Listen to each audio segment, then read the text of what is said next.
Doctor professor Mahendra Singh ji Rathore, निदेशक वाणिज्य संकाय। स्वागत के लिए निवेदन रहेगा जीवन सिंह बांडू, कुणाल राजपुरोहित और कुलदीप सिंह बडला, आप पधारें और प्रोफेसर महेंद्र सिंह राठौड़ का स्वागत करें।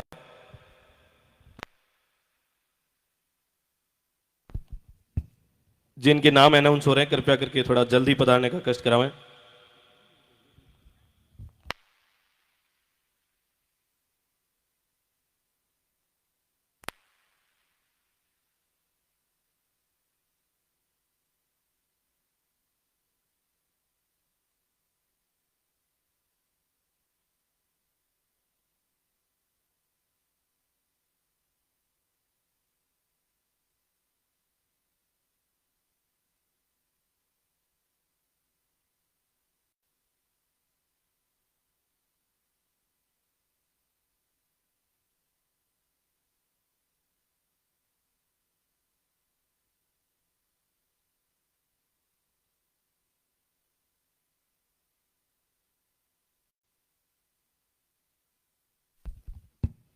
हमारे बीच अतिथि रावत त्रिभुवन सिंह जी है, आपके स्वागत के लिए मैं निवेदन करूंगा महिपाल सिंह बलई, पूर्व उपाध्यक्ष विधि संकाय, और अमर सिंह जैसलमेर और प्रेम सिंह भाटी, आप पधारें और रावत त्रिभुवन सिंह का स्वागत करावें।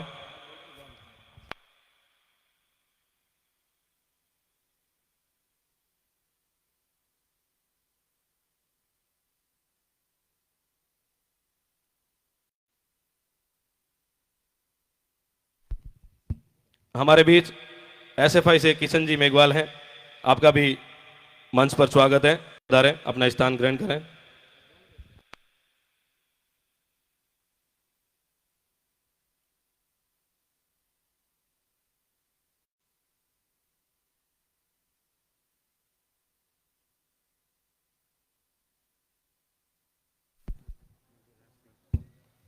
हमारे बीच साधु संघ सलाहकार डॉक्टर राजश्री राणावत हैं, आपके स्वागत के लिए मैं पायल राठौड़ और कोमल कंवर केन कॉलेज अध्यक्षा हैं, आप पधारें और राजश्री राणावत मैम का स्वागत करावें।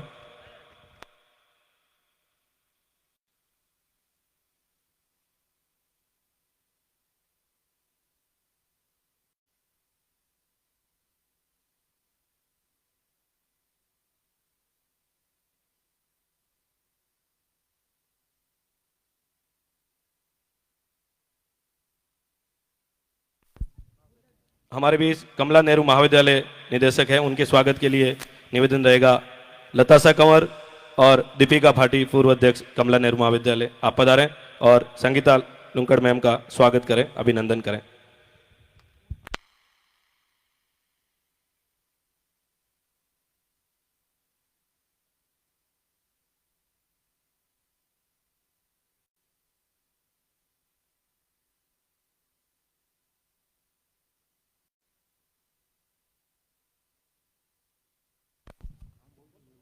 हमारे बीच जैसलमेर से सुनीता जी भाटी पधारे हुए हैं, आपके स्वागत के लिए मेरा निवेदन रहेगा कमला नेहरू महाविद्यालय की छात्राएं भाग्यश्री और लक्ष्मी राठौड़।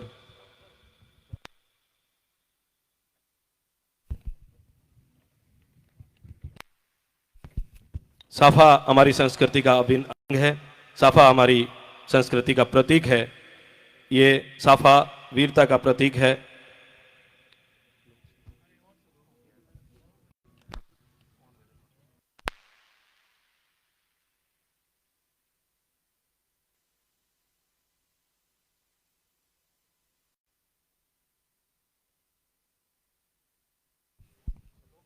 हमारे बीच ठाकसा विक्रम सिंह जी नाचना है, आपके स्वागत के लिए मेरा निवेदन लोकेंद्र सिंह गोरडिया, छात्र नेता जेएनवीयू, इवनिंग फैकल्टी के अध्यक्ष नरेंद्र सिंह राठौड़ और जसवंत सिंह जी, आप पधारें और ठाकसा विक्रम सिंह जी का साफा माला और स्मृति चिन्ह भेंट कर स्वागत करावें।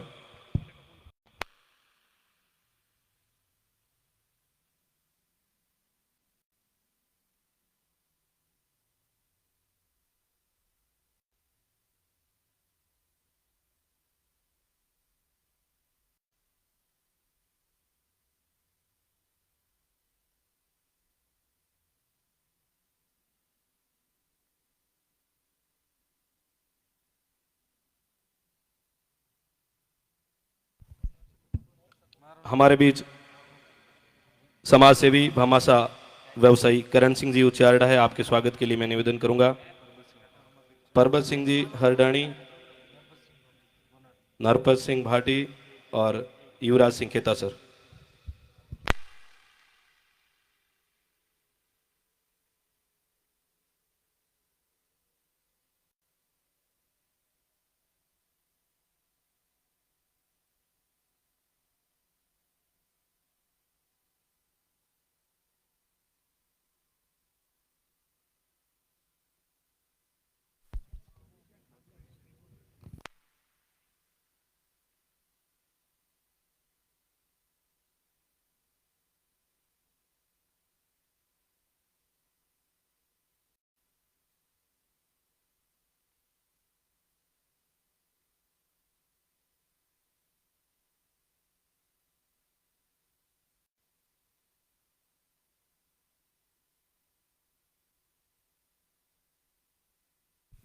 हमारे बीच समाज सेवी वरिष्ठ व्यवसायी महेंद्र सिंह जी है, आपके स्वागत के लिए।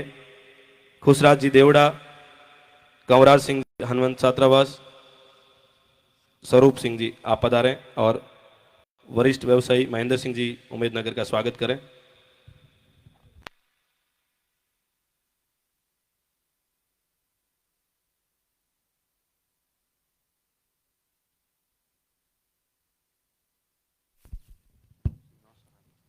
हमारे बीच कुम सिंह जी पातावत समाज सेवी राजनेता जननेता हैं, आपके स्वागत के लिए रविराज सिंह अवाय,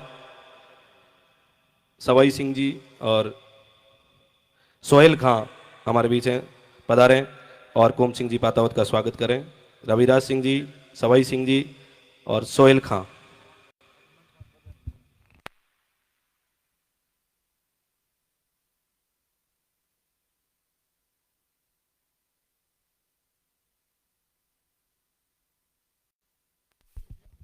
हमारे बीच समाज सेवी समदर सिंह जी नौसर है, आपके स्वागत के लिए कुलदीप सिंह औलादन, रणवीर सिंह एनसीसी, संतोष कुमावत एनसीसी कैडेट, तीनों एनसीसी कैडेट हैं, आप पधारें और युवा समाज सेवी समदर सिंह जी का स्वागत करें।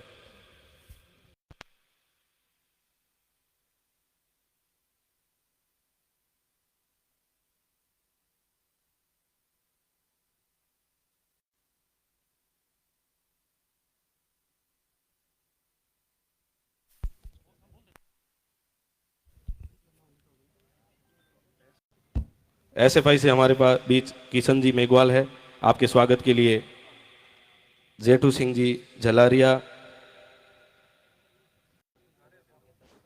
संजय सिंह खेता सर आप पधारें और स्वागत कराएं।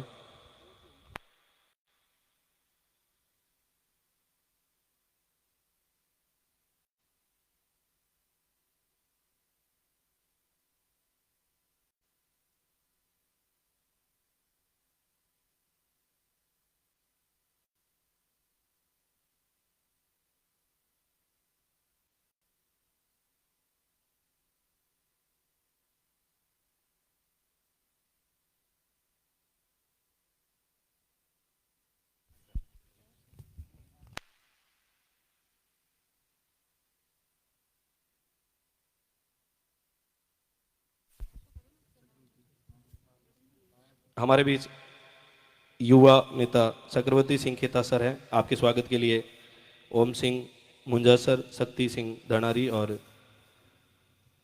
गजेंद्र सिंह गोरडिया पधारें और आपका स्वागत कराएं।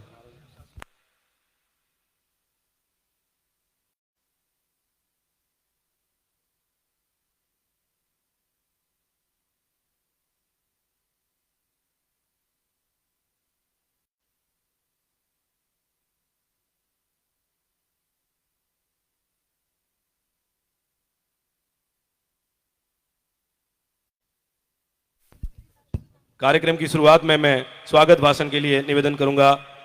पूर्व सातसंग अध्यक्ष रविंद्र सिंह भाटी पधारें और पधारे अतिथियों के सम्मान के साथ स्वागत भाषण दिलवाएं। रविंद्र सिंह भाटी पूर्व अध्यक्ष।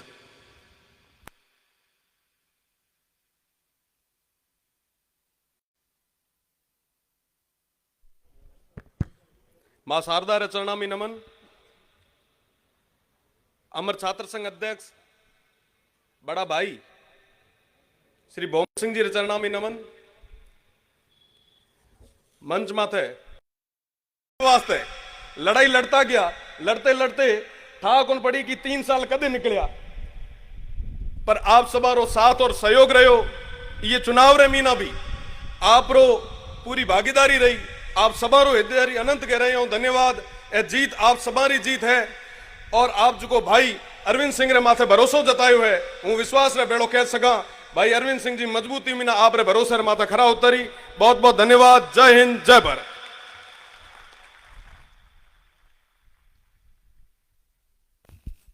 धन्यवाद आदरणीय भाटी साहब।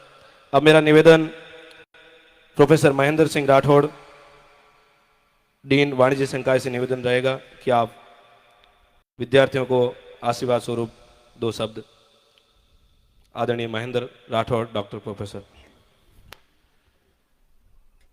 मां सरस्वती के प्रांगण में छात्र संघ कार्यालय के इस ऐतिहासिक उद्घाटन समारोह में मंच की शोभा बढ़ा रहे हम सब के बीच संत शिरोमणि अचलानंद जी महाराज के चरणों में प्रणाम करता हूं। गोपालक कहूं, गो सेवक कहूं और युवाओं में सबसे लोकप्रिय नागौर से पधारे संत के चरणों में प्रणाम। आज जो भारत पूरे विश्व के सबसे बड़े डेमोक्रेटिक कंट्री के रूप में एक गवर्नेंस और एक कॉन्स्टिट्यूशन के तहत अपने आप को दिन प्रतिदिन ऊंचाइयों पर पहुंचा रहा है, उस संविधान के निर्माता बाबा साहब अम्बेडकर जी के घर में जन्म लेके अपनी खुद की जीवन यात्रा के अंदर 3 बार सर्वोच्च सदन राज्यसभा और लोकसभा में जिन्होंने प्रतिनिधित्व किया, जो बाला साहब अम्बेडकर के नाम से लोकप्रिय हैं, आदरणीय प्रकाश अम्बेडकर जी, आप पधारे। इस विश्वविद्यालय के परिवार के हमारे मुखिया प्रोफेसर श्रीवास्तव साहब, जिनके कार्यालय का जिस छात्र संघ का उद्घाटन हो रहा है वो इस मारवाड़ की धरती के आप ही के अपनों द्वारा एक निर्वाचन प्रणाली के तहत निर्वाचित लोकप्रिय छात्र संघ अध्यक्ष अरविंद सिंह जी। मेरे से पूर्व मुझे मालूम नहीं था कि लोग लाडले इस राजस्थान का एक युवा चर्चित चेहरा मेरे से पहले बोलेगा तो उसके बोलने के बाद में तो सही शब्द भी नहीं रहते हैं। प्रिय अरविंद जी, रविंद्र सिंह जी, और इस विश्वविद्यालय का लंबा समय तक जिन्होंने छात्र नेतृत्व दिया और वर्तमान में भी युवाओं में लोकप्रिय मेरे प्रिय शिष्य रहे, एक अच्छे स्पोर्ट्समैन, कुशल छात्र नेता रविंद्र जी राणावत।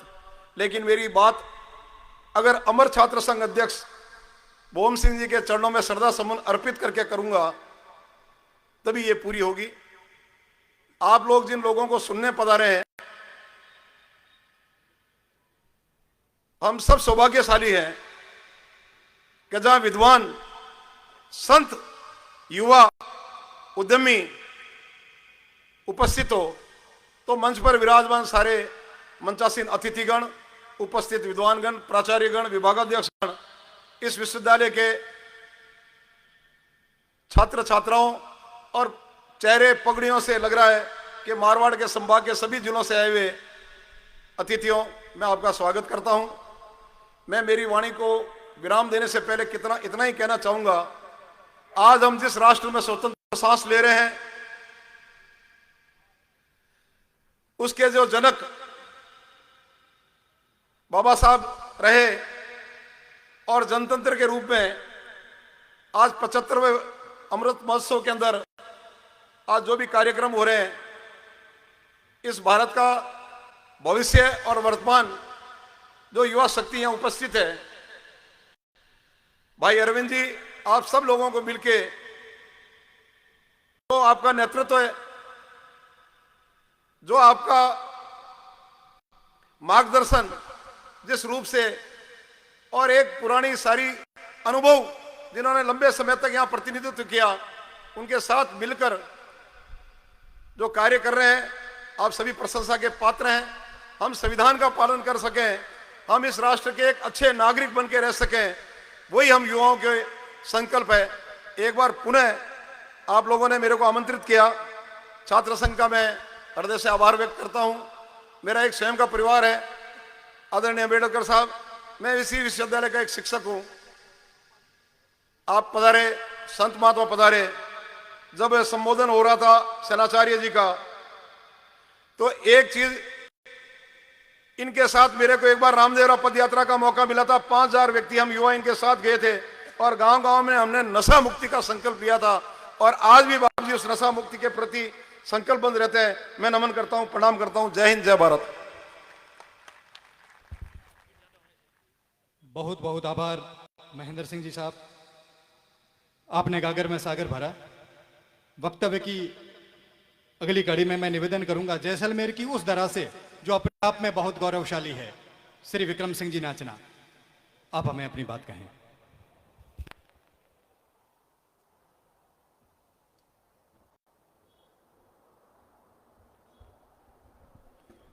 माँ नागणेचा, वीर तेजा जी और गुरु जंबेश्वर जी की इस पावन धरा पर विराजमान हमारे बीच में धर्म की ध्वजा को ऊपर रखने वाले हमारे सनातन धर्म के प्रतीक परमादरणीय सेनाचार्य अचलानंद जी महाराज, परम पूजनीय, हमारे परंपरा में सबसे उच्च श्रेणी में किसी को दिया गया है तो सभी 33 करोड़ देवी देवताओं का वास गौ माता में माना, और सबसे अधिक अगर संकट में कोई है तो आज वो गौ माता ही है। गायों को, बैलों को आप देखेंगे कि जब तक कार्य में रहती हैं, दुधारू रहती हैं, तब तक लोग उनकी सेवा करते हैं, उसके बाद में उन्हें दर दर की ठोकरें खानी पड़ती है। ये हमारी परंपरा नहीं थी, परंतु ये परंपरा अब बढ़ती जा रही है। उस नेक कार्य में आप उनको संभालने वाले ऐसे हमारे महामंडलेश्वर, उनके चरणों में मैं शत शत वंदन करूंगा, नमन करूंगा कि ऐसा कार्य आपने संभाला, और भारत में नहीं, मेरे ख्याल से विश्व में सबसे बड़ी जो आपने वो बनाई है संस्था, जो गऊ की सेवा कर रही है, तो इससे पुनीत कोई कार्य हो नहीं सकता। परमादरणीय विराजे हुए हमारे यहाँ भी गुरु शिष्य की परंपरा भी सबसे महत्वपूर्ण रही। सनातन काल से, आदिकाल से ही गुरु शिष्य की परंपरा, चाहे वो देवी देवताओं में देखेंगे निहित, तो देवी देवताओं से भी ऊपर का स्थान किसी को दिया तो माता पिता के बाद में गुरु को दिया।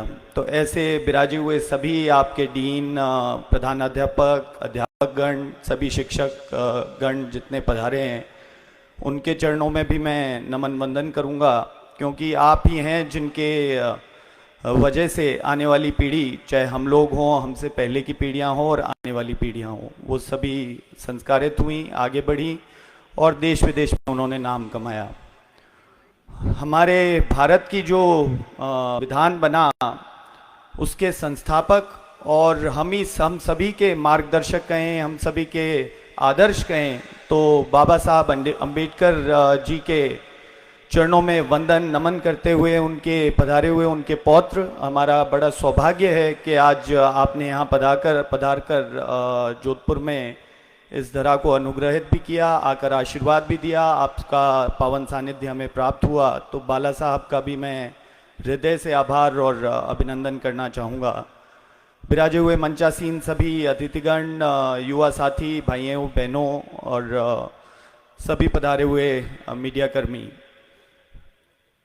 भारत में आदिकाल से एक परंपरा बड़ी श्रेष्ठ रही। हमारी जो परंपराएं थी उन्हें क्षत विक्षत करने का जो कार्य किया तो वो अंग्रेज़ों ने किया। आप देखेंगे कि विश्वविद्यालय, जहाँ विश्व पूरा आप देखें कि आदिकाल में जी रहा था, हम लोग करीब उनसे 100 वर्ष आगे की स्थिति में थे, 100-200 वर्ष। हमारा आप कैलेंडर भी देखेंगे तो उनसे पुराना है। आप हमारी पौराणिक वेद पढ़ेंगे, हमारे जो पुराण पढ़ेंगे, आप योग की व्यवस्था देखेंगे, तो ये जब तक ये लोग जंगलों में घूम रहे थे विदेशी, तब हमारे पास में अंतरिक्ष की भी ज्ञान था। तो ऐसे ज्ञान के हम पुरोधा थे। आज तक्षशिला, नालंदा जैसी यूनिवर्सिटीज थी जिन्हें जलाने के लिए उन्हें वर्षों लगे, तब जाके वो पुस्तकें खत्म हुई।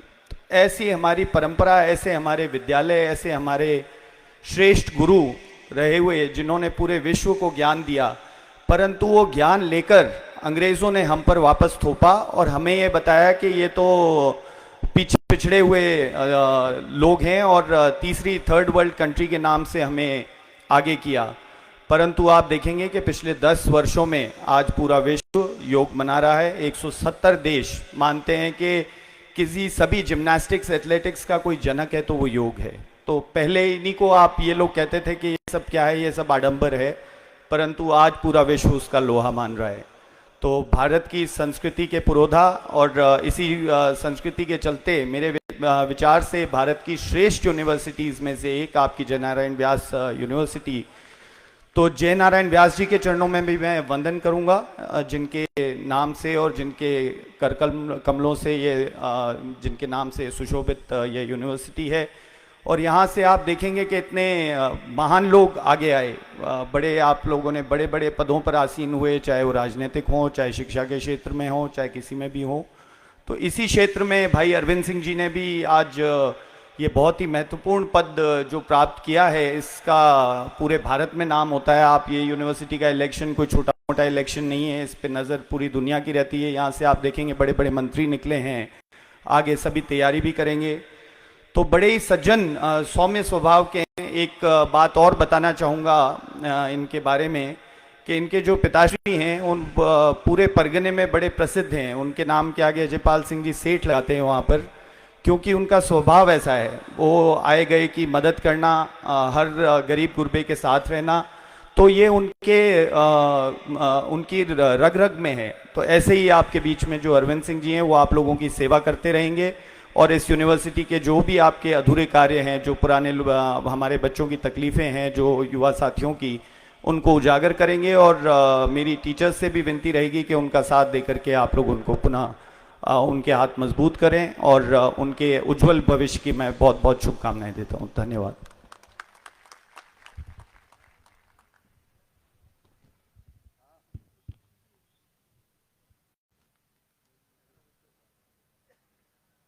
विश्वविद्यालय के हमारे गुरुजन हमारे बीच हैं, उनके स्वागत के लिए मेरा निवेदन रहेगा।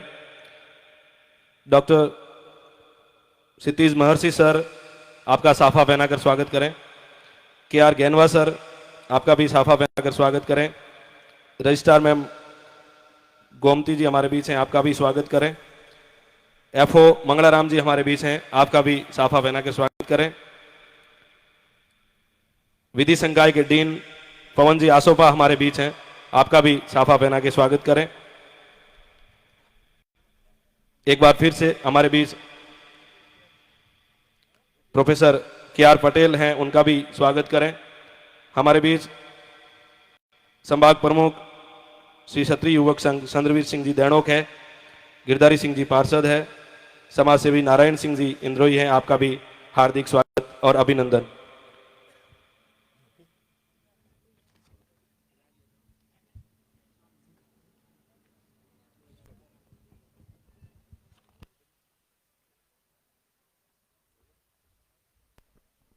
स्वागत भाषण के दौरान मारे बाड़मेर परिवार रा मुखिया, महासभा रा मार्गदर्शक रावत त्रिभुवन सिंह जी साहब रो नाम लेना भूल गयो तो क्षमा प्रार्थी। हाँ टाबर, हाँ आप हमारे परिवार रा मजबूत स्तंभ हो। आप रो विश्वविद्यालय मीना बहुत बहुत स्वागत। साथ ही साथ किशन खुडीवाल जी थे, तुम्हारा घर रा हो, घर रा स्वागत तो कोनी हुए। किशन जी रो भी विशेषकर, और महासभा रा बड़ा भाई, हमारा मजबूत स्तंभ जिकारी बदौलत हूँ एत खड़ो, हाँ अरविंद सिंह एत खड़ा है। और विश्वविद्यालय छात्र संघ चुनाव रे मीना मुख्य भूमिका निभाने वाला हमारा बड़ा भाई रविंद्र सिंह जी चक्रवर्ती सिंह, हमारा मजबूत साथी। आप रो भी ये कार्यक्रम रे मीना खूब खूब स्वागत। धन्यवाद। हमारे बीच विश्वविद्यालय के हमारे गुरुजन सामरिया सर हैं, आपका भी साफा पहना के स्वागत करें। अनिल जी वर्मा हमारे बीच हैं, आपका भी साफा पहना के स्वागत करें। हमारे बीच आवेश जी शर्मा और पंकज जी शर्मा हैं, मैं अजयराज सिंह से निवेदन करूंगा आप भी उनका स्वागत करें। अब मैं भाषण की अगली कड़ी में युवा श्री रावत त्रिभुवन सिंह जी बाड़मेर हमारे बीच हैं। आप युवाओं के प्रेरणा स्रोत हैं। आप अपने शब्दों से विश्वविद्यालय के विद्यार्थियों को लाभान्वित करें। समय का थोड़ा ध्यान रखें। माननीय अंबेडकर जी साहब की फ्लाइट है, चंद टाइम में उनको भी निकलना है। आदरणीय रावत त्रिभुवन सिंह। सर्वप्रथम मैं मारवाड़ की इस धरा को नमन करता हूं, जहां जोधपुर में मुझे यहां पहली बार किसी प्रोग्राम में आने का मौका मिला। तत्पश्चात दोनों गुरुवर को नमन करता हूं। प्रकाश जी अंबेडकर साहब, आपका मैं बहुत आभार प्रकट करता हूं कि आपने मारवाड़ के इस क्षेत्र में आना, हमारे छोटे भाई अरविंद का यहाँ आना स्वीकार किया। तत्पश्चात भाई भूम सिंह जी को यहाँ मैं याद करना चाहूँगा, जिन्हें अमर छात्र संघ अध्यक्ष भी कहा जाता है। भाई रविंद्र सिंह जी राणावत, भाई रविंद्र भाटी, सब मंचासीन जितने भी अतिथि हैं, मैं सबका स्वागत करता हूं। मैं माफ़ी चाहूँगा, सबके नाम नहीं लूँगा क्योंकि मेरे से जस्ट पहले उद्घोषक महोदय ने ये कहा है कि आप ज़्यादा वक्त ना लें। मैं जल्दी अपनी बात ख़त्म करूँगा। सबसे पहले तो मैं भाई अरविंद सिंह और उनकी पूरी टीम को बहुत बधाई देता हूं आपकी इस ऐतिहासिक जीत के लिए। आपके साथ ही साथ जेएनयू में जितने भी संकाय हैं उन सबसे जीते हुए सभी विद्यार्थियों को मैं जीत की बहुत बहुत बधाई देता हूं। ये जोधपुर का वो विश्वविद्यालय है जिसने राजस्थान को मुख्यमंत्री दिया है, भारत की सरकार को बहुत सारे मंत्री दिए हैं। भाई अरविंद, हम ये उम्मीद करते हैं कि यहाँ से अब बहुत जल्द प्रधानमंत्री भी निकलेगा।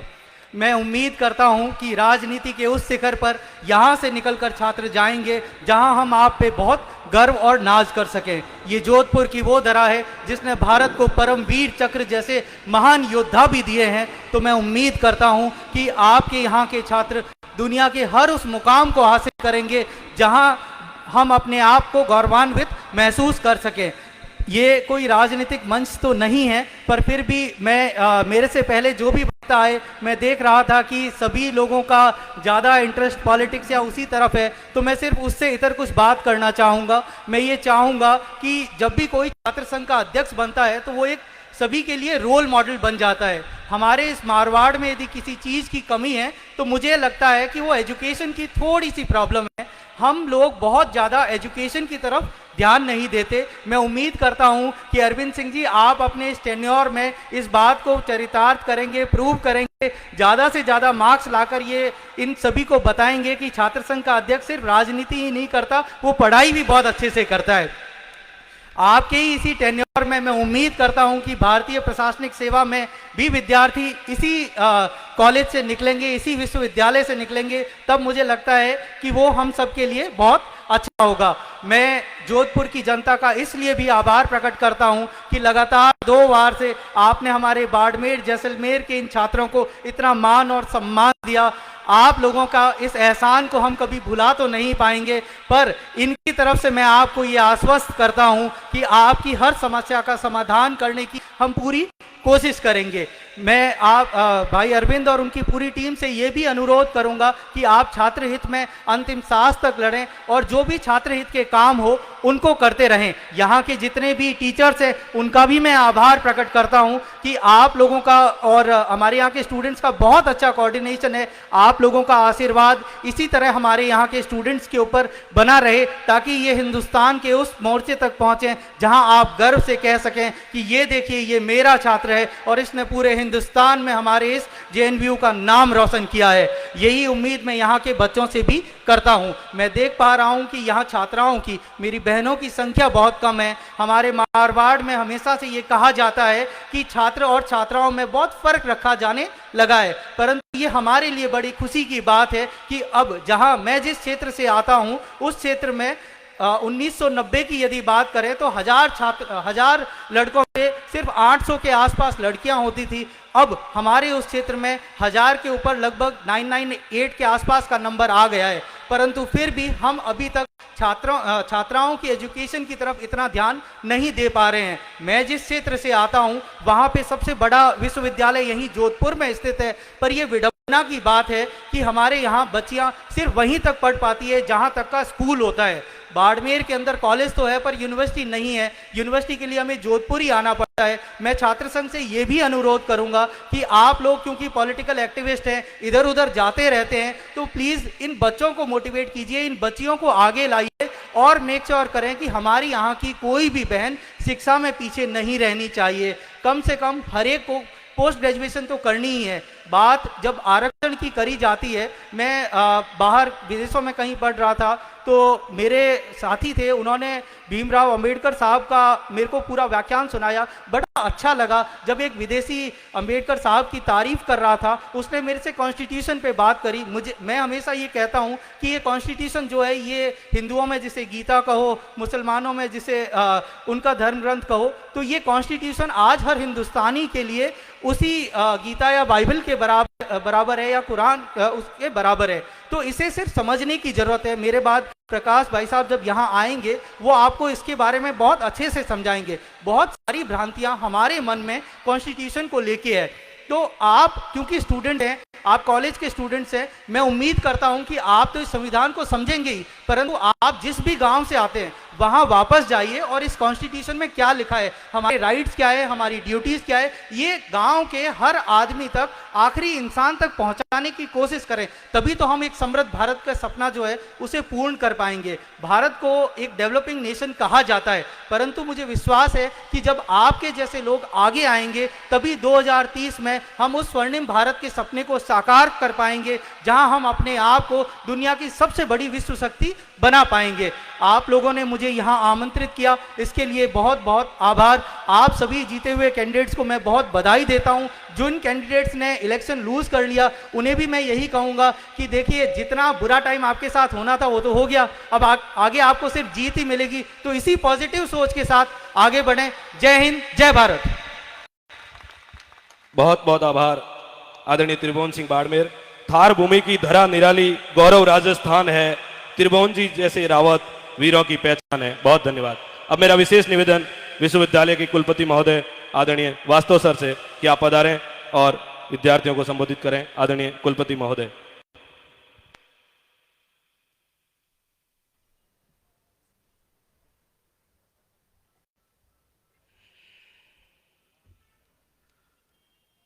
सर्वप्रथम मेरा नमन माँ शारदा को, मारवाड़ की इस धरा को। श्रद्धेय आचार्य अचलानंद जी महाराज, स्वामी कुशल गिरि जी महाराज, जिनके सम्मान में मैं सिर्फ एक शब्द कहना चाहूँगा, ब्रह्म ऋषि।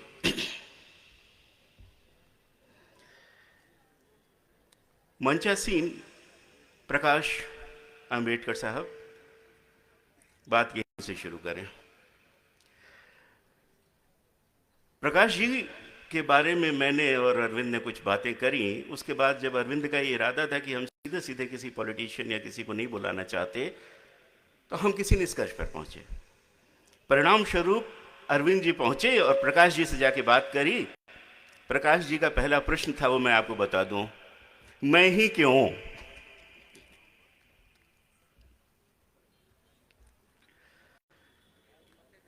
एक संस्कृत का श्लोक है, मैं श्लोक तो नहीं पढ़ूंगा यहां, लेकिन उसका अर्थ आपको जरूर बताना चाहूंगा कि जो विद्वान लोग होते हैं वो हर जगह पूजे जाते हैं।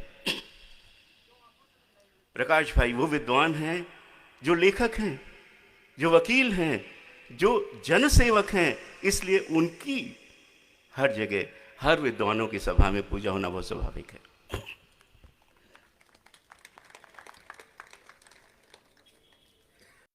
मेरे बहुत सारे विश्वविद्यालय के मित्र यहां बैठे हुए हैं,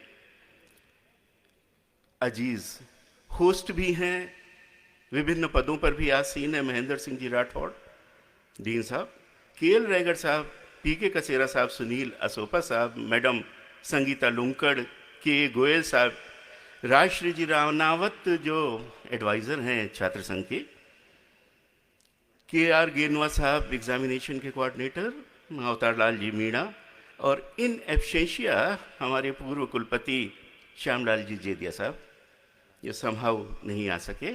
और मेरे पीछे बैठे मेरे तीन बहुत बहुत प्यारे मित्र, रविंद्र राणावत साहब, रविंद्र बाड़ी जी और कुणाल पाती।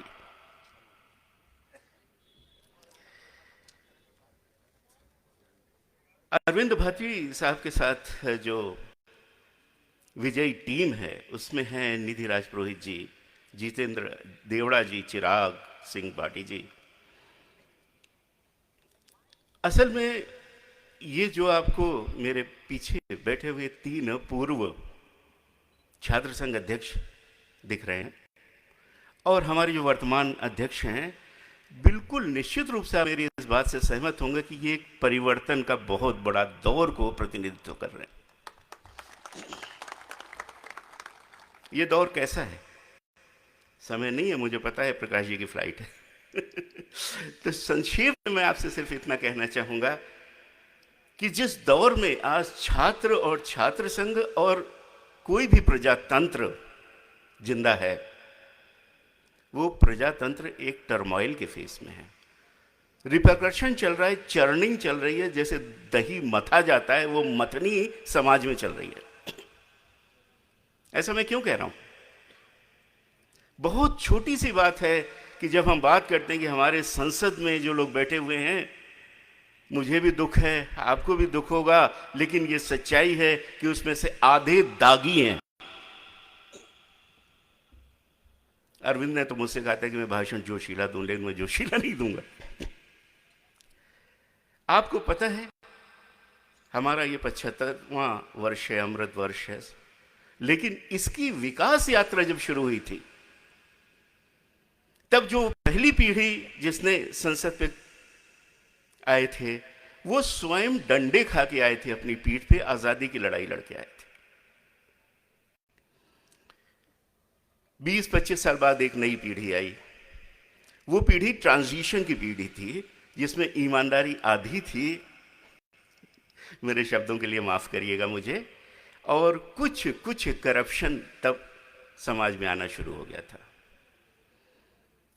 उसके बाद जो पीढ़ी आई, करप्शन के आरोप काफी हैं उन पर, जरूरी नहीं वो करप्ट ही हो, लेकिन आरोप निश्चित रूप से।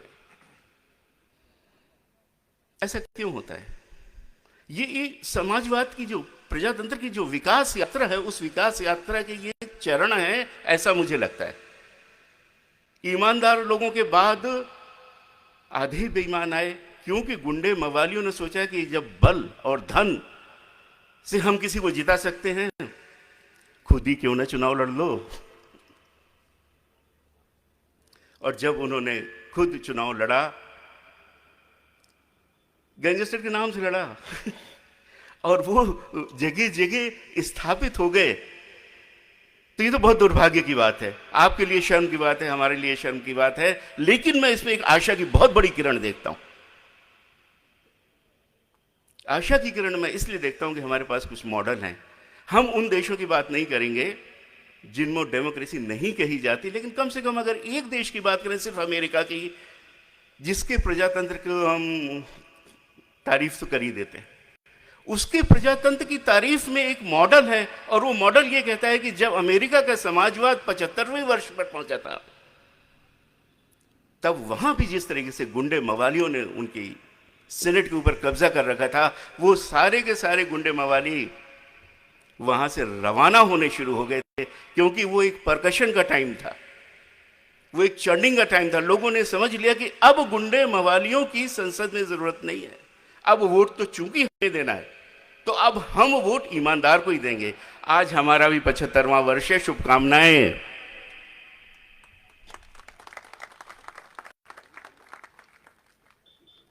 ये एक बहुत बड़ा परिवर्तन, क्योंकि मॉडल है हमारे पास। हमने देखा है कि इस परिस्थितियों के बाद फिर से एक अच्छी परिस्थितियां जन्म लेती हैं। मेरे पीछे बैठे हुए जो लोग हैं, बहुत जल्दी मैं उनको पार्लियामेंट, विधानसभा में जगह जगह देख रहा हूं, और जो मेरे सामने बैठे हुए हैं, हमारे विश्वविद्यालय के बारे में तो काफी कुछ कहा ही जाता है, हम बहुत अग्रणी हैं। हाँ, प्रधानमंत्री भी देंगे।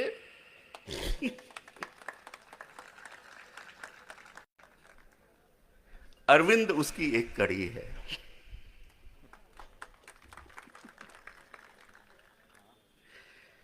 कड़ी इसलिए है कि वही चीजें उसी रूप में आपके विश्वविद्यालय में घटित हुई हैं जो मैंने आपसे कहा है। मैंने आपसे कहा, जिस तरीके से टेबल ठोकने और गाली देने वाले लोग बहुत पहले यहां अध्यक्ष बना करते थे, आज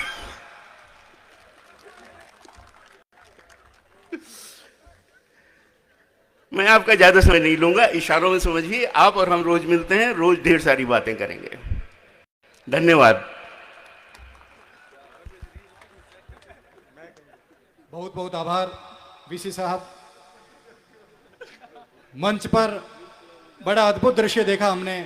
एक गुरु की महिमा का एक क्या अहोभाग्य हो सकता है, उसका चित्र हमने सामने देखा। और जिस अरविंद सिंह भाटी की छात्र संघ अध्यक्ष की बात आपने कही, वो यूनिवर्सिटी पूरी देख रही है कि चाय की थड़ी से लेकर और प्रकाश अंबेडकर जी तक, और जो भारत की संसद से लेकर आपके यूनिवर्सिटी के गलियारों तक की जो जानकारी रख के जो अपडेट रहता है, जो सादगी की प्रतिमूर्ति है। और वो व्यक्ति जो न केवल चूहलबाजी से बल्कि बिना टेबल बजाए, बिना मेज बनाए एक आंदोलन का विलोड़न पैदा करता है, ऐसी ही शख्सियत को मैं, आपका जो आकर्षण है आज के इस मंच की आभा और प्रभा है, मैं निवेदन करूंगा कि अरविंद सिंह भाटी अपना विजयी संदेश हमें सबको दें।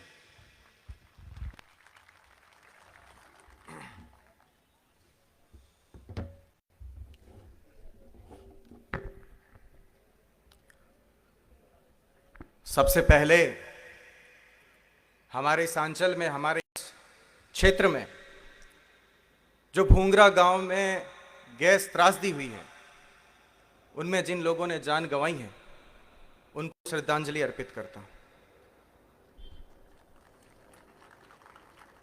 गुरुर ब्रह्मा गुरुर विष्णु गुरुर देवो महेश्वराय गुरुर साक्षात पर ब्रह्मा तस्मै श्री गुरुवे नमः। माता पिता से जिनको बड़ा सम्मान दिया जाता है, आप सभी गुरुजनों को भी मैं प्रणाम करता हूं। मेरे जीवन के प्रेरक या जिनकी प्रेरणा से मुझे बहुत कुछ सीखने को मिला, आदरणीय तन सिंह जी को प्रणाम करता हूं। हमारे बीच में विराजमान सेनाचार्य जी अचलानंद जी महाराज, आपके श्री चरणों में नमन। महामंडलेश्वर कुशालगिरी जी, आपके चरणों में नमन। और आज के इस कार्यक्रम के मुख्य अतिथि श्रीमान प्रकाश यशवंत अंबेडकर जी, आपको भी प्रणाम। आपको भी पधारो हमारे देश की रीति नीति से मैं आपका स्वागत करता हूं। हमारे कुलपति महोदय प्रोफेसर साहब महेंद्र सिंह जी राठौड़, रावत श्री त्रिभुवन सिंह जी, श्री विक्रम सिंह जी नाचना, और हमारे सलाहकार। और मुझे कभी महसूस नहीं होने देते कि मैं छात्र संघ अध्यक्ष हूं, मुझे हमेशा महसूस करवाते कि तुम एक स्कूल में पढ़ने वाले बच्चे हो।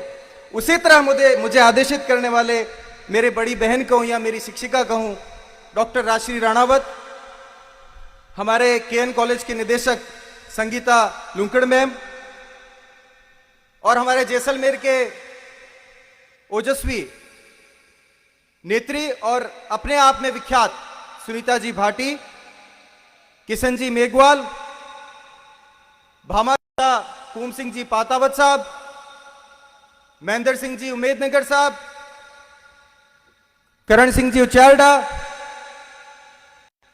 मेरे सहपाठी साथी भाई रविंद्र सिंह भाटी, युवा उद्यमी समुद्र सिंह जी नौसर, और जिस परंपरा में हम लोग जी रहे हैं उसको ठीक एक दशक पहले सार्थक करने वाले 2012 के छात्र संघ अध्यक्ष बड़े भाई रविंद्र सिंह राणावत और भाई चक्रवर्ती सिंह, सामने विराजमान मेरे गुरुजन, और इस पूरी भीड़ में एक कोने में बैठकर जैसी भी छोटी मोटी सफलता है, एक पिता के रूप में अपने पुत्र को देखने वाले मेरे पिताजी वहां विराजमान हैं। आप सभी को प्रणाम करता हूं, आप सभी को नमस्कार करता हूं। 2023 लगभग प्रारंभ होगा तो इस विश्वविद्यालय में मैं 10वें वर्ष में प्रवेश कर लूंगा, क्योंकि 2013 में मैं इस विश्वविद्यालय में आया था। बड़ा अच्छा सफर रहा। बीए एलएलबी की, उसके बाद एमए किया फिलॉसफी में, और अभी DCLL चल रहा है, उसके बाद PhD की भी यात्रा यहीं से चलेगी। चूंकि जो छात्र संघ अध्यक्ष होते हैं, मैं यहां पर इस कार्यक्रम की भूमिका अगर आपको स्पष्ट कहूं तो सामाजिक समरसता के उद्देश्य के साथ रखने के लिए आया। अक्सर छात्र संघ अध्यक्षों की भूमिका को कहा जाता है कि उद्दंडी सेना के सेना नायक है। हम उस बात को बदलने आए, हम उस रीति को बदलने आए। मेरे सिद्धांत और मेरे विचार,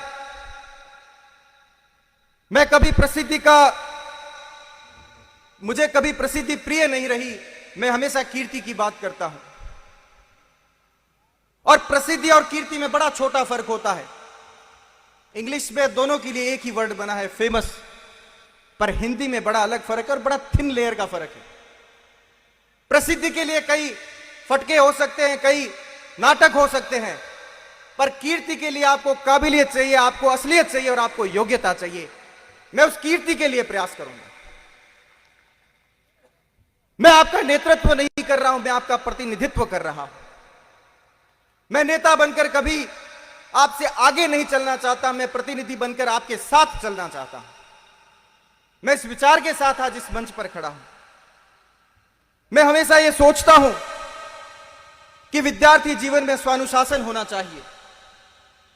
एक विद्यार्थी, जो विद्यार्थी शब्द के साथ न्याय तभी कर पाता है जब उसके जीवन में अनुशासन उसका हिस्सा हो, जब गुरुजनों का सम्मान उसके जीवन का एक हिस्सा हो।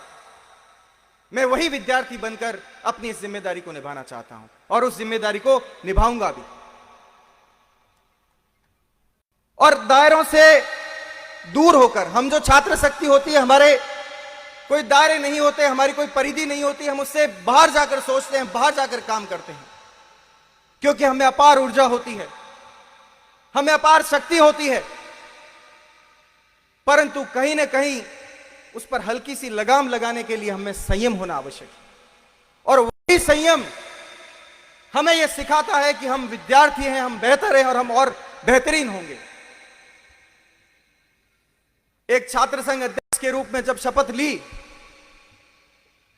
उसके बाद बहुत सी ऐसी चीजें थी जो मेरे समक्ष खड़ी थी, जो अव्यवस्थाएं थी, उन्हें हमें सुलझाने का या कम करने का एक प्रयास हमें करना था।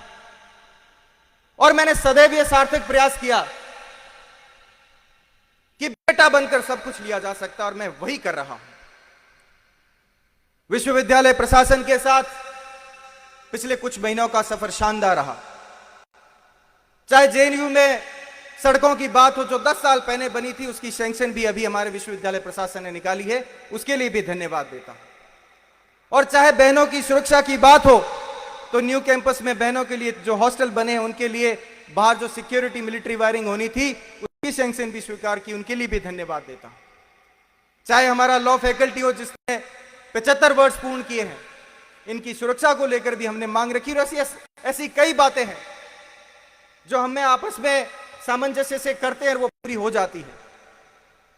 एक छात्र संघ अध्यक्ष की भूमिका हमेशा याद रखें, वो सिर्फ और सिर्फ परिसर का अध्यक्ष होता है, उससे बड़ी उसकी कोई भूमिका नहीं।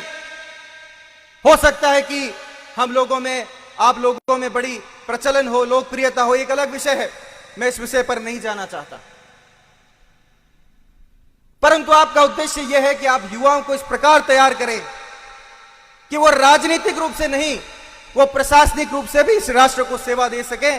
अन्य किसी भी माध्यम से, केवल राजनीति एक माध्यम नहीं होता, इस राष्ट्र के निर्माण का और भी बहुत से माध्यम हैं। उन माध्यमों में जाकर और अपनी खुद की अंतर्मन की शक्ति को पहचान कर यह प्रयास करें कि मैं कैसे बेहतरीन हो सकता हूं, मैं एक श्रेष्ठ समाज का निर्माण कैसे कर सकता हूं, उसके लिए प्रयास करें।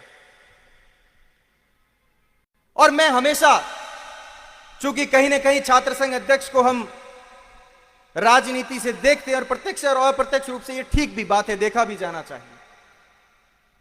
मैं कभी भी उस राजनीति या उस राजनीतिक सूत्र का प्रयोग नहीं करूंगा जो आपस में धर्म, जाति, वर्ग विषय से लड़ाता हूं। मैं पहले बहुत जगह कह चुका हूं, कहने को मैं, आप जो भी मुझे जजमेंट दें, आप जिस प्रकार की भी सोच रखें कह सकते हैं, पर जिस रोज मुझे लगा कि मेरे विचार में, मेरे भाव में, मेरी कर्म शैली में मलिनता आ गई, धर्म जाति लोगों को आपस में लड़ाने का भाव आ गया, खुद के भाव से, खुद के विचार से राजनीति से दूर चला जाऊंगा और भी बहुत काम है करने के लिए, मैं वही कर लूंगा। आज का उद्देश्य था सामाजिक समरसता का, और राजस्थान तो सदैव इस विचार का और इस शब्द का अग्रणी रूप से नेतृत्व करता रहा है। मैं जैसलमेर की बात करूं तो बाबा रामदेव जी और डालीबाई का नेह आप किसी से छुपा नहीं है। जैसलमेर का सुप्रसिद्ध ख्याला मठ ख्याला भील के नाम से था, जिस मठ में आज पूरा जैसलमेर जिला अपितु आसपास के जितने भी लोग हैं वहां पूजा करते हैं, उनकी आराधना करते हैं। और अगर मैं जिस धरती पर खड़ा हूं और उस धरती की बात करूं, वीर दुर्गादास की यह धरती, जोधपुर की यह धरती जहां पर मेहरानगढ़ दुर्ग बना हुआ है, इस दुर्ग की जब नींव रखी गई थी तो राजा राम मेघवाल ने खुद को स्वाहूत किया था कि मेरे ऊपर, मेरे इस त्याग के ऊपर, मेरे राष्ट्र की, मेरे इस राज्य का दुर्ग बनना चाहिए। यह भी हमने इस मारवाड़ में देखा है। तो हम आपस में क्यों लड़ते हैं? मैंने चुनाव जीतने के बाद तो मेरी पहली बात थी, वो भी मैंने इसी माध्यम से रखी थी कि लोकतंत्र की हार है। डेमोक्रेसी में ऐसा होता है कि जब लोग चुनाव लड़ते हैं तो कोई हारता है, कोई जीतता है। पर तब भी मेरे साथ मेरे साथी, जो मेरे भाई चुनाव लड़े थे मेरे साथ, राजवीर जी हो, हरिंदर जी हो, 5वें राउंड की जब काउंटिंग चल रही थी और मुझे पता चला कि मैं इस चुनाव को जीत चुका हूं, मैंने उतनी निश्चित तौर से मैं उतना आगे आ चुका हूं कि अब मैं चुनाव में आगे ही रहूंगा और चुनाव जीतूंगा। क्योंकि हम तीनों पास बैठे थे और उस भाई के मैंने कंधे पर हाथ डालकर खुद को गले लगाकर कहा कि मैं आपका हमेशा सम्मान करूंगा, क्योंकि आप चुनाव लड़े और आप मेरे साथी हैं और आप मेरे भाई हैं। मैं जानता हूं कि कार्यकर्ता आपस में लड़ सकते हैं, पर आज आप प्रतीक हैं आपके कार्यकर्ताओं के और मैं प्रतीक हूं मेरे कार्यकर्ताओं का। और आपका नेतृत्व करने वाला आपका प्रतिनिधि अगर बाहर आकर संयमित भाषा और मर्यादित भाषा बोलेगा तो यह संदेश बहुत दूर जाएगा, यह भाषा बहुत दूर जाएगी, यह विचार बहुत दूर जाएगा। किसी से कोई लड़ाई नहीं है। ये मेले हर साल लगते हैं और हर साल यहां से जीत जाते हैं और हर साल लोग हारते हैं। सिर्फ पीछे बचता है तो उस आदमी के किरदार की खुशबू, उसका व्यक्तित्व। और उसके लिए भी अगर मैं प्रयास नहीं कर सकूं तो कायका छात्र संघ अध्यक्ष जैसी भी हो, जितनी भी हो, चाहे 2 लोग भी अगर कमा कर जाऊं तो बड़ी प्रसन्नता होगी कि 2 लोगों ने तो सराहा। इसलिए हमेशा उग्रता अपने विचारों में होनी चाहिए, पर शारीरिक भाव में नहीं होनी चाहिए। निसंदेह उग्र होकर आप वो काम तो करवा सकते हैं, पर कभी श्रेष्ठता साबित नहीं कर सकते। तो प्रेय से श्रेय की ओर जाइए। बहुत सी चीजें प्रिय हो सकती हैं, पर वो श्रेष्ठ नहीं है। इसलिए प्रयास ये कीजिए कि मैं श्रेष्ठता को कैसे स्थापित कर सकूं। और इसके बाद राजस्थानी भाषा को मान्यता को लेकर राजस्थानी युवा समिति एक विशेष प्रयास कर रही है।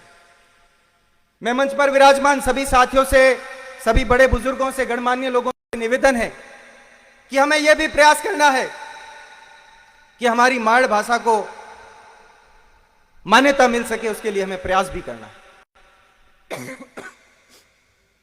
साथ में इस विश्वविद्यालय में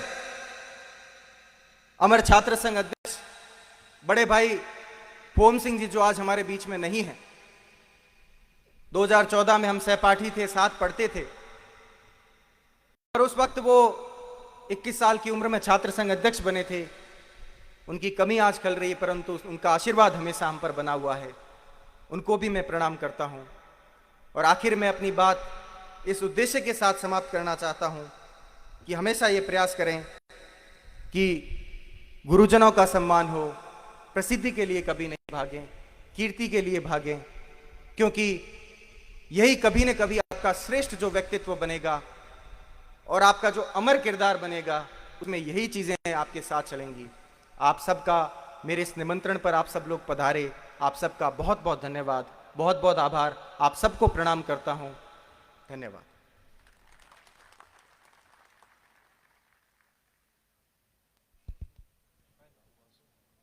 बहुत बहुत आभार छात्र संघ अध्यक्ष।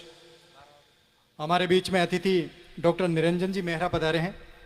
आपका स्वागत करेंगे गजेंद्र सिंह जी झालामंड,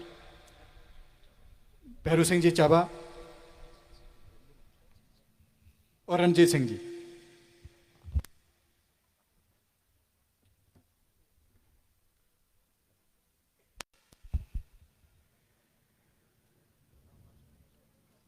अब मैं निवेदन करूंगा,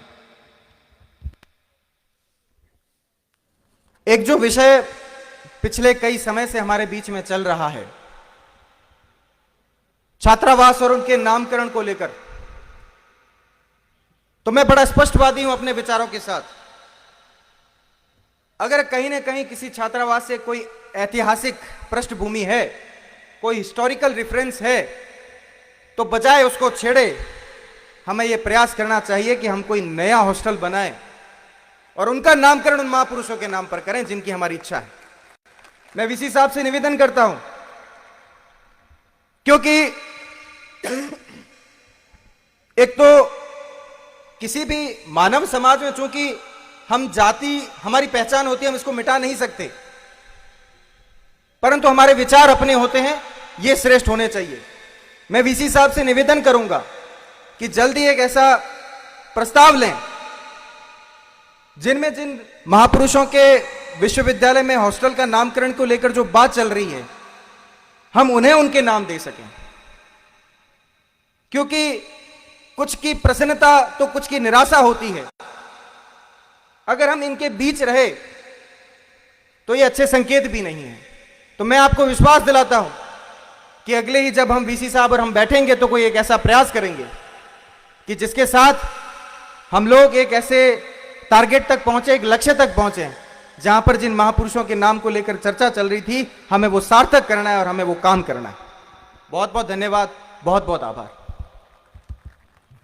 आज के कार्यक्रम के मुख्य आकर्षक और जिनका इंतजार हम सभी कर रहे हैं, करतल ध्वनि के साथ में मैं बुलाना चाहूंगा श्री प्रकाश जी अम्बेडकर मंच पर पधारें, हमें आशीर्वाद देना है।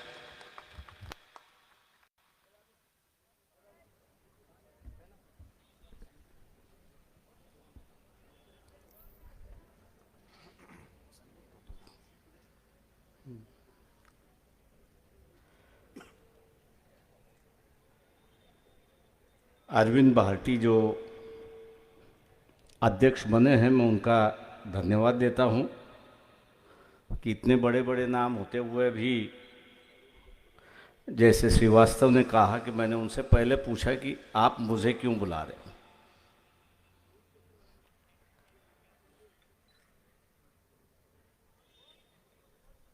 तो उन्होंने कहा कि मुझे राजनीति से बाहर रहना है। तो मैंने उनसे कहा कि पार्लियामेंट में रह चुका हूं, इसलिए राजनीति बहुत खूबी तरह से जानता हूं।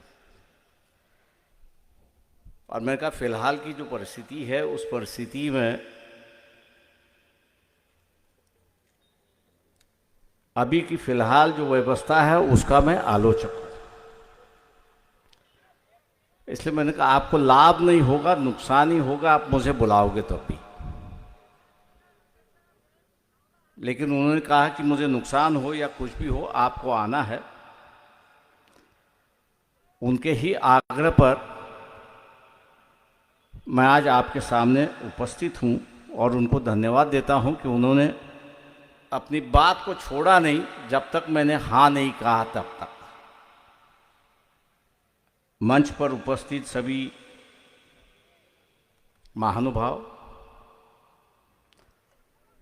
साधु महाराज जी और विद्यार्थीगण, मेरे पूर्व वक्ता ने भी कहा कि हम लोग ट्रांजिटरी फेज से गुजर रहे हैं।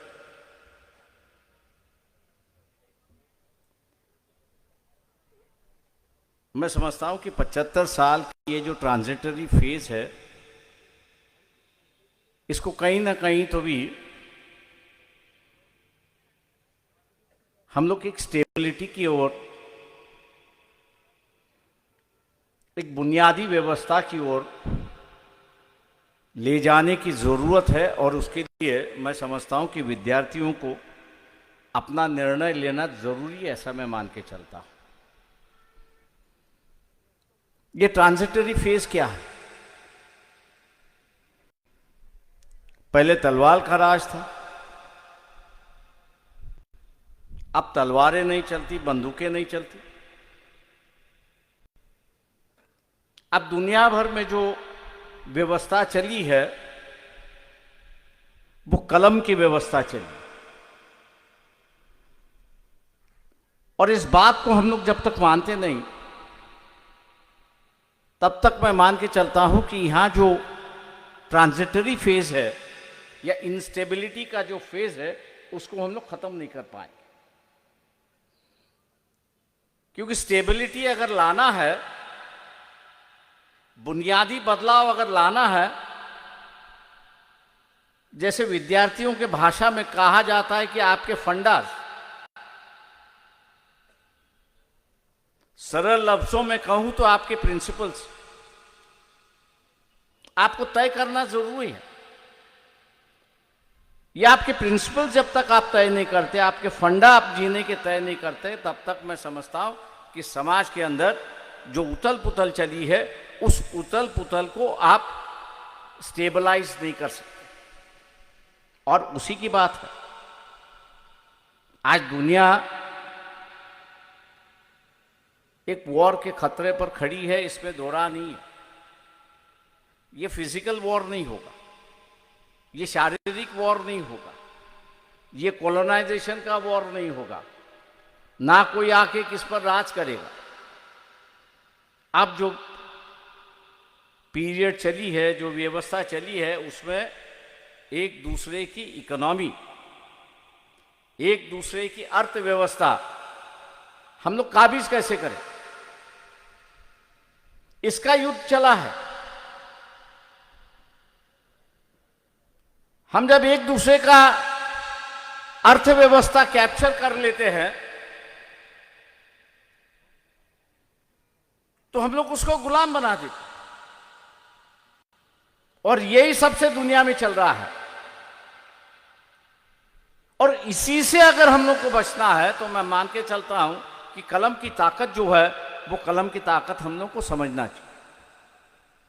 बाबा साहब अंबेडकर ने 1923 में आज ये जो इंडियन करेंसी है, रुपी जिसको हम लोग कहते हैं, इसका सवाल उस वक्त उन्होंने उठाया था और कहा था कि प्रॉब्लम ऑफ रुपी। इस रुपये की खरीदारी की मूल्य, कीमत जब तक हम लोग स्टेबलाइज नहीं करेंगे, जब तक इसको नियंत्रित नहीं करेंगे, तब तक ना यहां का किसान हो या यहां का मजदूर हो वो सुखी से जग पाए, आनंददायक परिस्थिति में रह पाएगा। और आज हम लोग को दिखाई देता है कि 75 साल के बाद भी इस रुपये का जो मूल्य है, उस मूल्य को हम लोग स्टेबलाइज नहीं कर पाए। उसकी वजह यह है कि हम लोग ने कलम को महत्व नहीं दिया और उसको अभी भी दे नहीं रहा। जब तक हम लोग अपनी समस्याओं का हल नहीं निकालेंगे, अपनी समस्याओं का हल जब तक हम लोग नहीं निकालेंगे, तब तक इस देश के अंदर स्टेबिलिटी आ नहीं पाएगी और हम लोग दूसरी ओर बढ़ रहे, ऐसा मैं मान के चलता हूं। मेरे पूर्व वक्ता ने संविधान की बात कही और उससे लेकर कहा कि इस पर काफी गर्मा गर्मी की चर्चा चल रही है, जरूरत चल रही है।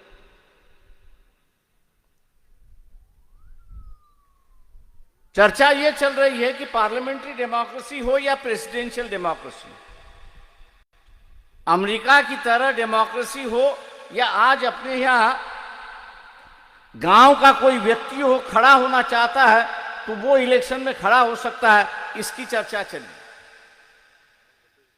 इस देश में एक पक्ष है कि जो अमेरिका की तरह प्रेसिडेंशियल डेमोक्रेसी लाना चाहता है। मैं यहां विद्यार्थियों से पूछना चाहता हूं कि यहां का अगर वोटिंग पैटर्न अगर हम लोग देखें, जिस तरह से हम लोग का मतदान होता है, क्या यहां का क्षत्रिय हो, वैश्य हो, अगर इलेक्शन में खड़ा हो जाए, प्रेसिडेंशियल के इलेक्शन में, क्या वो जीत पाएगा? मुझे नहीं लगता जीत पाएगा। जब तक यहां तक जातीय भावना अमल करती रहेगी और अपने दिल और दिमाग पर राज जब तक करती रहेगी, तब तक हम लोग किसी एक वर्ग को ही प्रेसिडेंट बनाते रहेंगे और बाकी सब उसको देखते रहेंगे। ऐसी एक परिस्थिति है। संवैधानिक जो परिस्थिति बनी है, पार्लियामेंट्री व्यवस्था जो बनी है, इसमें छोटे से छोटा सा व्यक्ति भी इस देश का प्रधानमंत्री बन सकता है और मोदी उसके जो उदाहरण है। मोदी जी उसके एक उदाहरण है।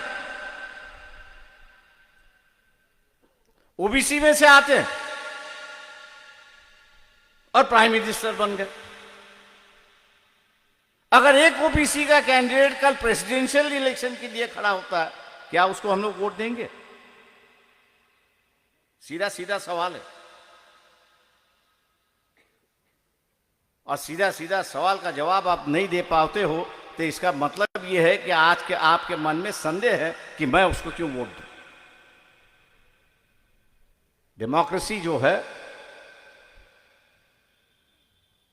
वो अब जाके समाज के अंदर पनप रही है, उसको पनपने दीजिए, समाज का एक हिस्सा बनने दीजिए। और जब तक वो समाज का हिस्सा नहीं बनता, तब तक मेरे ख्याल से हम लोग ने नई व्यवस्था की चर्चा करना महसूस में नहीं मानता हूं। हम लोग अपने आप को ही गुमराह कर देते हैं और गुमराह करने से ये जो ट्रांजिटरी पीरियड है, ये ट्रांजिटरी पीरियड जो है वो बढ़ता जा रहा है और हाँ, हम लोग स्टेबिलिटी की ओर नहीं जा रहे। इसी को लेके मैं एक सवाल और करूंगा।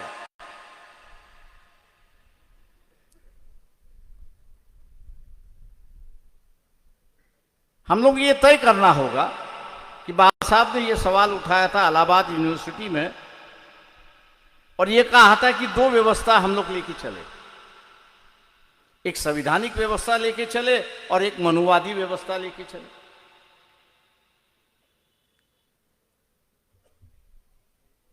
मनुवादी व्यवस्था जो है वो जात पात की व्यवस्था है, संवैधानिक व्यवस्था जो है वो बराबर हिस्से की व्यवस्था है। आप दोनों में से कौन सा चाहते? इंसान किस भगवान की पूजा करे, इंसान किस महंत को माने,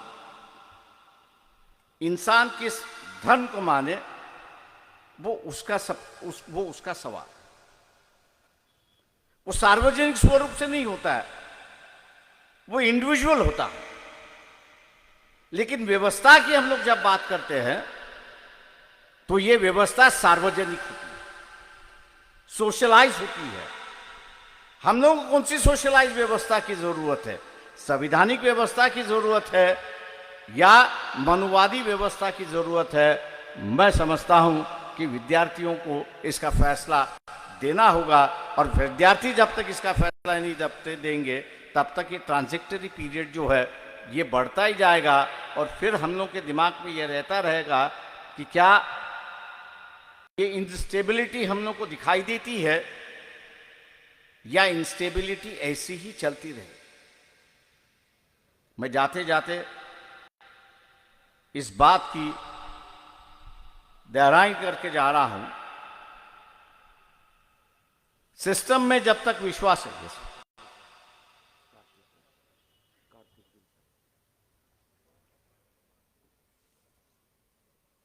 मैं इस बात की